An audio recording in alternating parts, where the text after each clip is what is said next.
Senhor presidente, senhoras e senhores deputados, o que acabamos de ouvir e ver na ordem do dia é a síntese de um governo que não tem nenhum compromisso com o funcionalismo público e nenhum compromisso com o parlamento fluminense.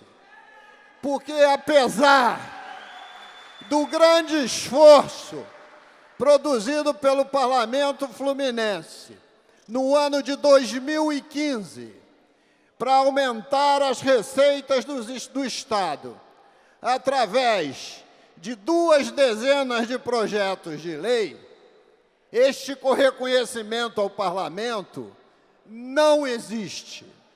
Apesar do esforço, nesse primeiro semestre de 2016, do Parlamento Fluminense, de estar encetando possibilidades de conseguir recursos na União para minorar o sofrimento da população fluminense, o Poder Executivo não reconhece o esforço do parlamento porque não cumpre o mínimo que deveria cumprir dos compromissos assumidos.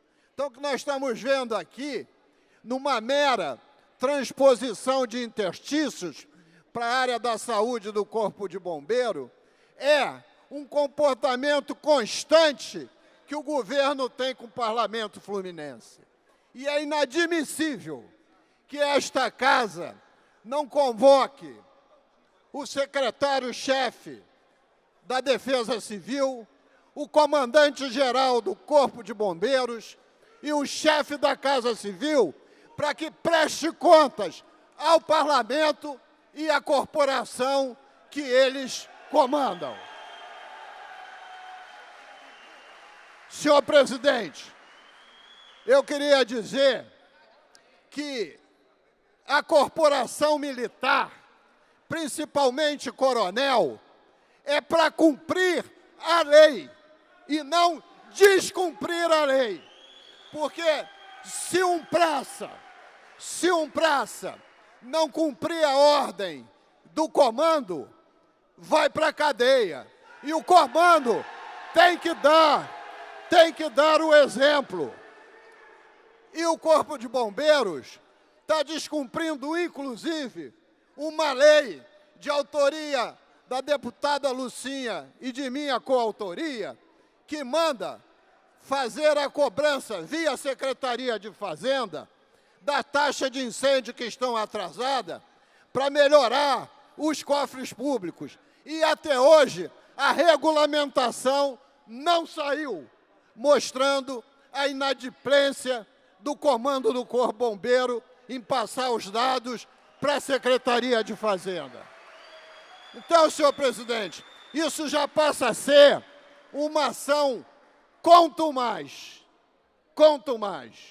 não querer ceder aquilo que determina a lei. Isso já seria, para mim, motivo de exoneração do comandante. Eu não admito que o Parlamento Fluminense se esforce aqui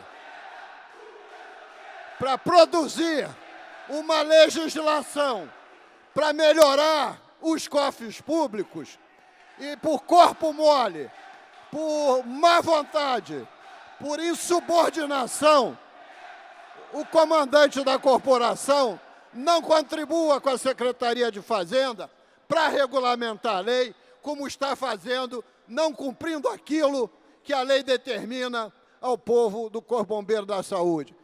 Deputado Malafaia, a sua parte.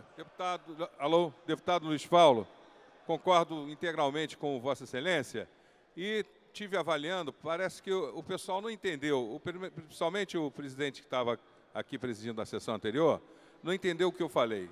Fazer obstrução à votação da Assembleia Ninguém liga para nada, o governo não está ligando, porque estamos obstruindo nossos projetos. Agora, eu falei o seguinte, a primeira mensagem do governo que chegue nessa casa e que a gente não vote ou desaprove, aí vai doer. Só assim vão passar a cumprir a lei, porque se não estão cumprindo uma lei votada por nós, por que é que nós temos que votar as matérias de urgência do governo? Senhor presidente, esta é a primeira parte da minha fala. A segunda é que não é possível que numa sexta-feira, ao apagar das luzes, mais ou menos 18 horas, o governo do Estado emita uma nota à imprensa dizendo que o pagamento do funcionarismo do dia de hoje seria em 2 parcelas. Isto liquida qualquer possibilidade de planejamento financeiro do funcionalismo público. É inadmissível, senhor presidente, porque até o critério adotado, que parece que teria um manto de proteção social, ele é profundamente injusto. Porque, veja, deputado Marcelo Freixo, imagine um cidadão que ganha R$2.000. Hoje, seria depositado R$1.000 e 50% da diferença entre o que ele ganha e os R$1.000. Então, o cidadão que hoje deveria receber R$2.000, estaria recebendo, se já tivesse recebido, R$1.500. É uma perda de 25%. R$500. É muito dinheiro para quem ganha R$2.000. Mas não é muito dinheiro para quem ganha 20 mil. Porque 20 mil menos 1.000 dá 19. Metade de 19 é 9.750. Somado com 1.000, dá 750. Então, a diferença, você vai dizer, é mais ou menos uns 45%. O outro foi 25%. Mas ele está sacando 10 mil. Quando você não tem dinheiro para pagar todo mundo, o único critério justo, o único, é você simular no computador o máximo que você consegue pagar. Por exemplo, imaginemos que fosse R$5.000. Então, todo mundo que ganha abaixo de R$5.000 recebe integralmente. E quem ganha acima recebe em 2 vezes. É o único critério justo. Diferente disso, todos os critérios são injustos. E quando paga uma parte do salário integralmente para um setor, seja ele qual for, não importa se é educação, se é a saúde, deixa a representação desses servidores numa posição de grande dificuldade em relação ao movimento unificado dos servidores públicos, achando que eles estão tendo uma benesse pela sua mobilização. Então, é um governo que erra de A a Z, erra na administração, erra na política, perdeu o respeito ao funcionalismo, perdeu o respeito ao parlamento. Então, deste governo, nós não podemos esperar absolutamente mais nada. Temos que trabalhar, sim, para ajudar o povo fluminense e para que o funcionalismo possa novamente receber em dia. Porque esta herança que está aí, de governos passados, é a própria herança desse governo. Essa herança, desse descalabro que a gente vive, vem de Sérgio Cabral, vem de Pezão e chega até o dia de hoje. Quem tomou dinheiro emprestado a rodo foram eles. Quem acreditou no engodo que o pré-sal ia resolver os problemas do Rio e podia se gastar por conta, foram eles. quem deu benefício fiscal sem nenhum controle foram eles. Então, senhor presidente, é necessário que haja,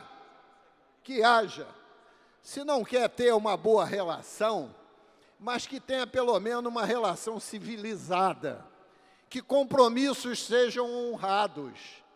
Os projetos de lei dessa casa constantemente são vetados com as desculpas mais estapafúrdias possíveis, sempre no manto da inconstitucionalidade. Segunda-feira mesmo, foi vetado o projeto que determina que um percentual de 7% da receita do Duda seja para pagar aposentados e pensionistas do Detran. Foi vetado porque diz assim, o Duda é uma taxa que tem uma contraprestação de serviço. Então, não pode direcionar para inativo e pensionista. Mas como é que do Duda paga a folha de ativo do Detran? Se pode pagar do ativo, pode pagar de inativo e pensionista. Então, nada tem sentido, nada tem sentido.